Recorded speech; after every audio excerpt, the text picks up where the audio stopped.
Bien-aimés frères et sœurs, vous connaîtrez la vérité et la vérité vous affranchira. Ça, c'est pas moi qui le dis, c'est la Bible qui le dit.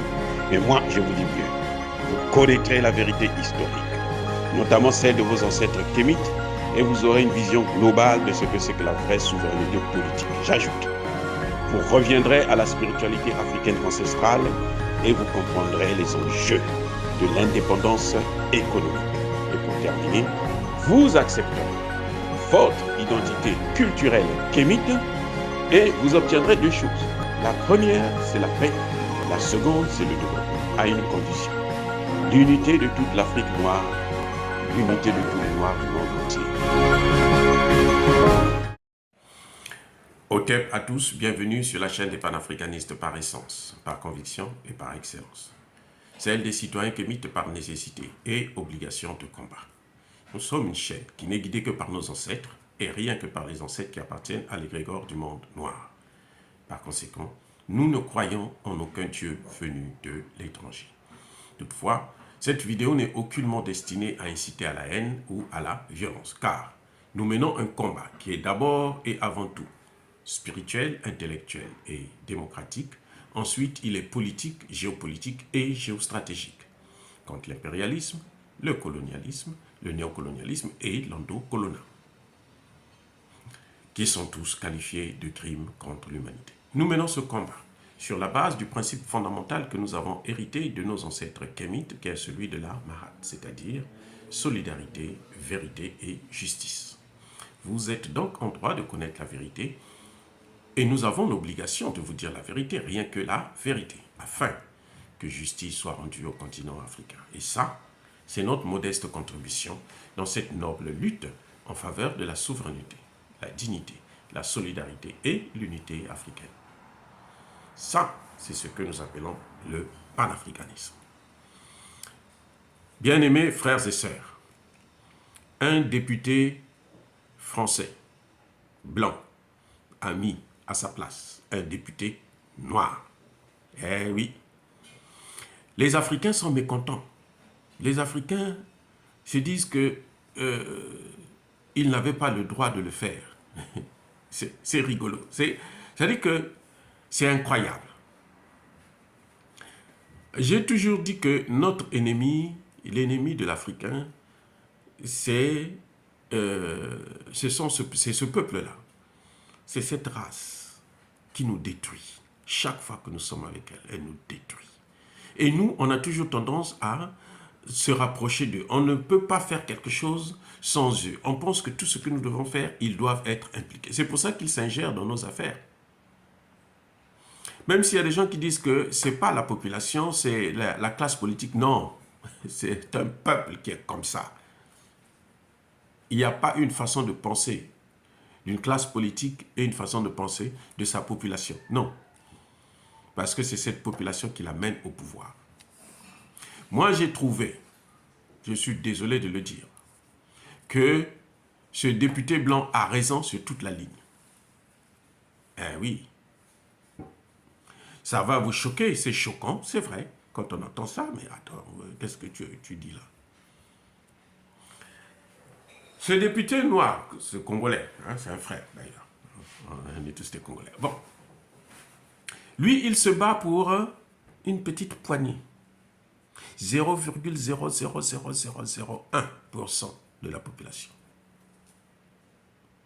Parce que n'oubliez pas que l'Afrique compte maintenant 1 milliard 200, 300 ou 400 millions d'habitants. Donc les 500 qui traversent la Manche, hein, sans compter ce qu'ils massacrent, parce qu'on sait aujourd'hui que les policiers italiens et autres là tirent sur ces pauvres qui essaient d'aller de l'autre côté. Ce petit nombre-là, ce n'est pas ce qui va développer l'Afrique. Ce n'est pas ce qui va arranger le problème. La solution de l'Afrique, ce n'est pas se battre pour les sans-papiers en Europe. Parce que vous voyez comment on présente la situation des sans-papiers. On fait croire que ceux qui sont sans-papiers là, ce sont que des Noirs. Mais le combat des sans-papiers là, il y a les Indiens, il y a les Chinois, il y a les Pakistanais, il y a les toutes les nationalités occidentaux, des pays pauvres, même des pays riches comme la Chine. Toutes les nationalités sont impliquées dans ce que vous entendez parler de sans-papiers. On vous présente seulement les Noirs, les Africains. On fait croire que ce sont les Africains qui ont des problèmes de papier en Occident, notamment en France. Moi, je vous dis, je l'ai vécu ici aux États-Unis, vous avez beaucoup. Vous avez même aux États-Unis, là, pour le problème, les sans-papiers, là, il y a même des Européens, des Français, des Anglais, des ceci, des Allemands et tout, qui sont sans papier. Quand ils savent que vous êtes noir et vous avez les papiers, vous avez la nationalité, vous avez tout, ils cherchent ils se lient à vous, là, ils s'accrochent à vous, ils veulent vous épouser, ils veulent ceci, ils veulent cela, pour que vous puissiez leur donner les papiers. Donc le combat de sans-papiers, là, que les Africains sachent, ce n'est pas pour eux. Le vrai combat des Africains, ça doit se mener à l'origine. On attaque le mal à la racine. C'est à la racine qu'on attaque le mal. Ce n'est pas en Occident, c'est en Afrique. Selon moi, je pense que ce député, s'il était très intelligent, comme il l'est d'ailleurs, il semble être intelligent, mais il devait venir se tourner vers l'Afrique, se poser la question de savoir pourquoi ces Africains cherchent-ils à traverser. Et puis on les canarde comme ça là.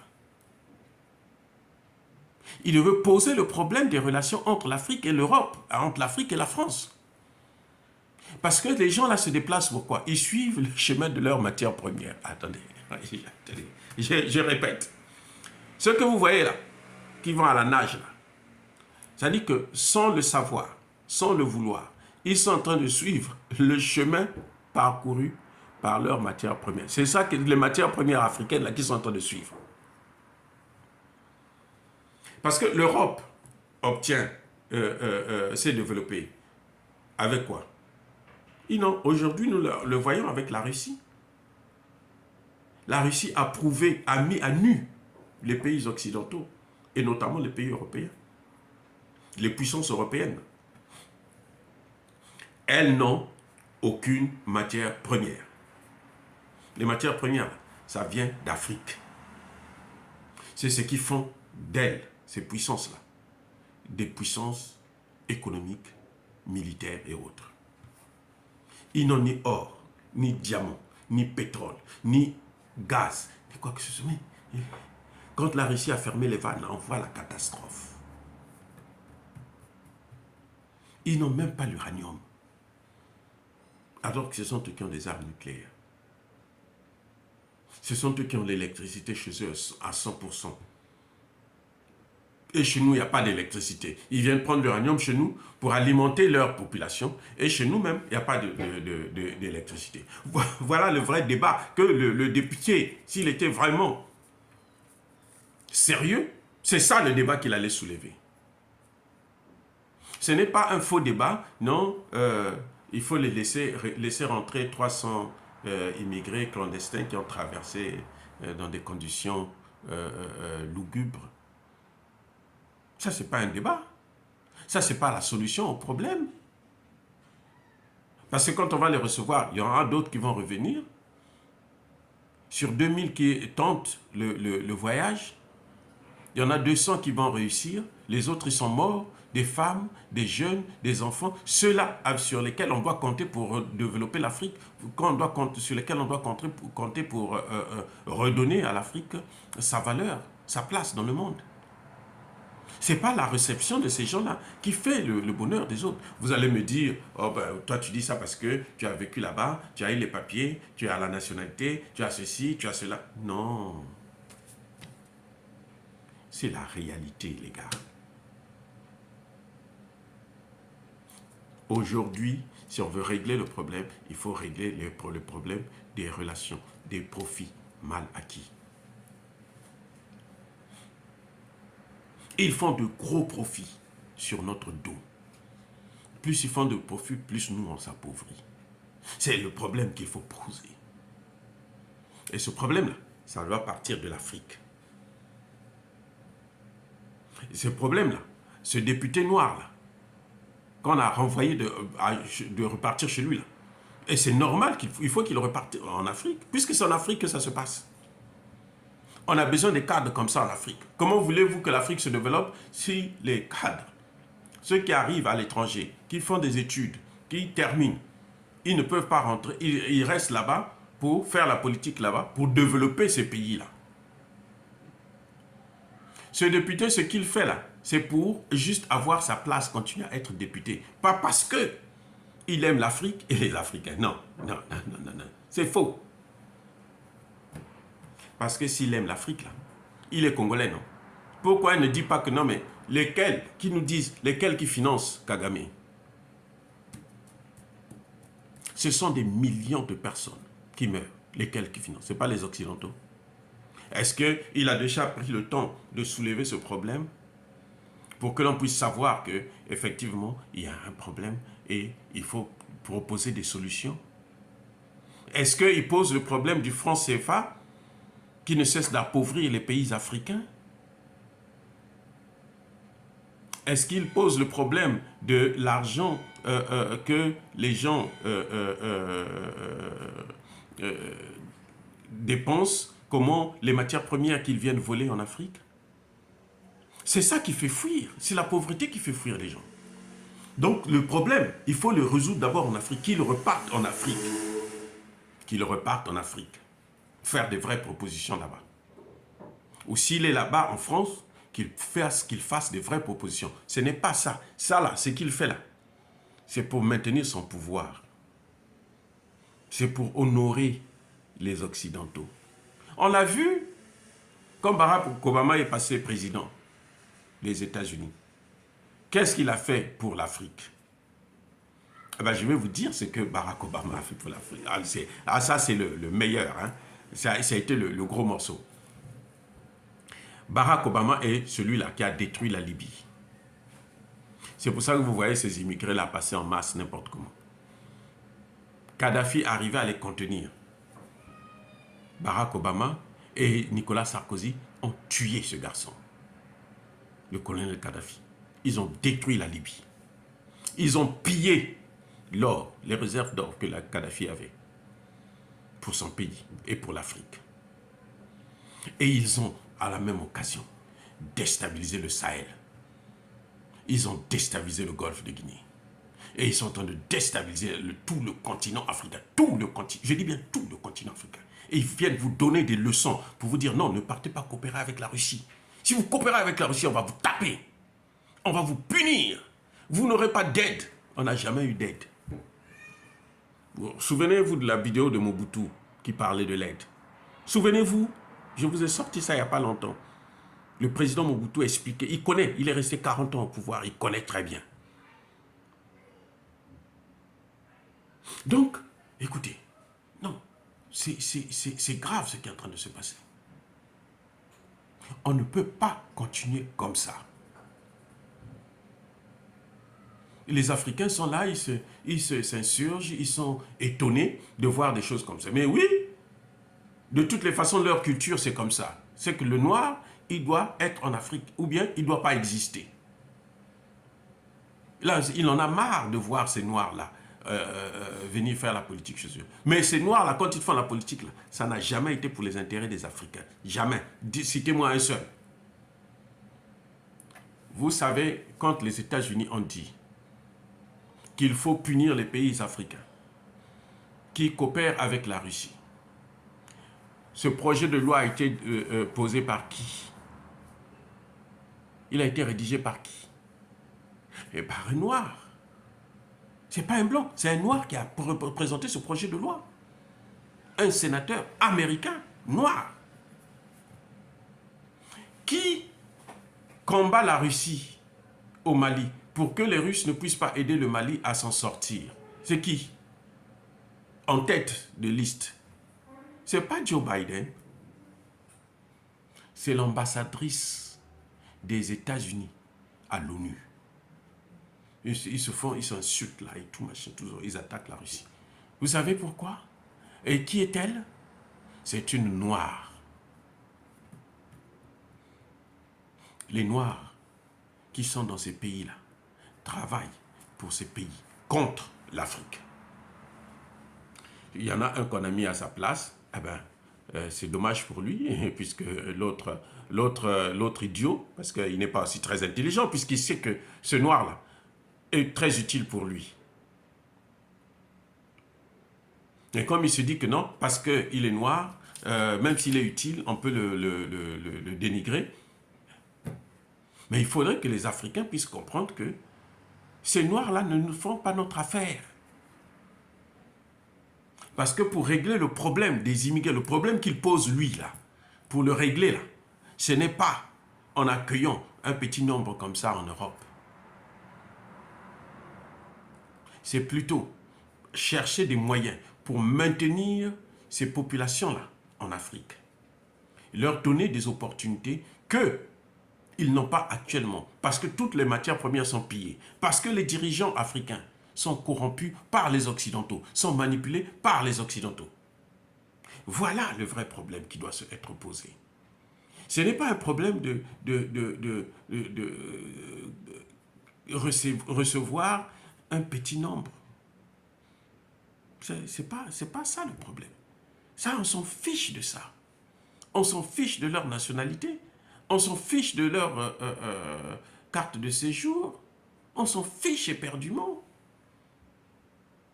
C'est trouver des moyens pour empêcher à ce que ces jeunes-là puissent sortir dans des conditions difficiles comme ça. Prendre des risques pour leur vie. Et ceux qui sont morts, il va faire quoi, ce député? Il va aller plonger dans la mer pour aller les chercher? Attendez, dites-moi. Parce que quand ils tentent comme ça, là, le plus grand nombre là, reste dans la mer. C'est la nourriture des caïmans et des requins. Le plus grand nombre là, reste dans la mer.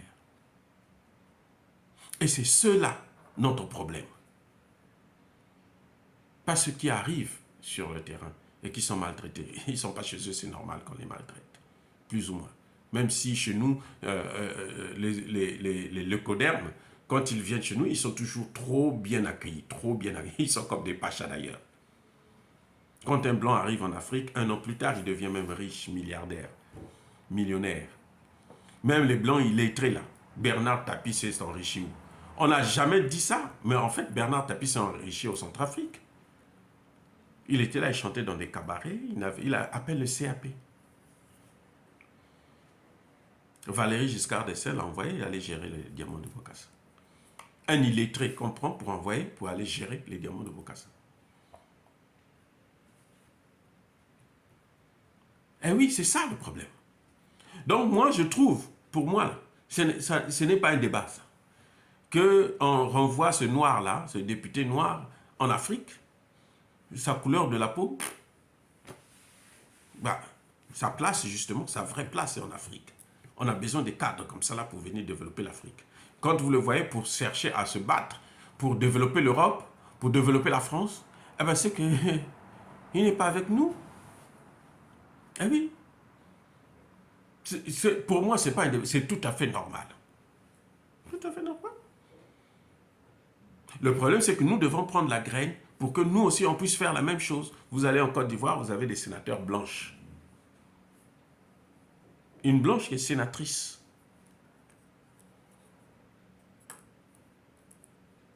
Personne ne pose le problème, personne ne s'inquiète pour ça, non. Maintenant qu'ils ont une base militaire, là, elle sera sénatrice à vie. Et bientôt, elle sera la présidente de la Côte d'Ivoire. Personne ne pourra dire quoi que ce soit, puisqu'elle a l'argent. L'argent pillé sur nos continents. L'argent pillé, l'argent de nos ancêtres. Non, je crois que nous devons arrêter cette naïveté, cette idiotie, hein, de pouvoir chercher à sauver ce qu'on ne peut pas sauver. Ce blanc a raison de dire à ce noir, repars en Afrique. Parce que le vrai problème, ça se trouve en Afrique. La solution de nos problèmes, c'est une solution africaine et en Afrique. On a laissé à ces Occidentaux. Français, Américains, Belges, Russes, Allemands et autres. Pas les Russes plutôt, parce que les Russes viennent de... C'est maintenant seulement qu'ils s'investissent dans les affaires africaines. Mais les Français, les Américains, depuis les indépendances. ils n'ont jamais résolu un seul problème. Au contraire, ils n'ont fait qu'aggraver la situation. Ceux de mon âge savent que l'école était gratuite à l'époque. Vous avez de bonnes conditions d'études. Mais au fur et à mesure que les années passaient, ça se compliquait. Parce que la politique occidentale, c'est une politique de destruction du continent africain. L'Afrique sont les Africains. Mais vous ne pouvez pas avoir une Afrique avec des intellectuels sérieux qui ne se développent pas, non. Il faut corrompre les intellectuels. Ceux qui vont en Occident, là. Beaucoup parmi nous sont corrompus. Il y en a qui se disent même panafricanistes, mais ils sont corrompus. Donc c'est un faux débat. Qu'ils repartent. C'est en Afrique, là, la solution aux problèmes africains. À vous, Apia. Avant de vous quitter comme d'habitude, soyez bénis par le Dieu de Kémit. Et que ceux qui persécutent le continent africain, les Africains, et notamment les panafricanistes, ceux qui pillent, qui déstabilisent le continent africain, puissent être maudits, puissent être punis, puissent être écrasés, pulvérisés par le Dieu de Kémit et par nos ancêtres angélisés. J'ai dit et j'assure.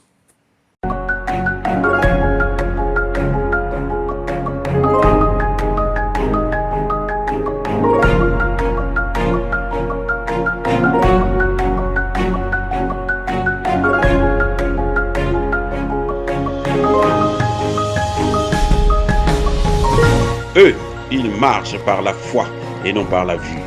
Mais moi, je vous conseille vivement de marcher par la connaissance scientifique et historique, notamment celle de nos ancêtres kémites, par les 5 sens et par l'intelligence. À vous, Apia.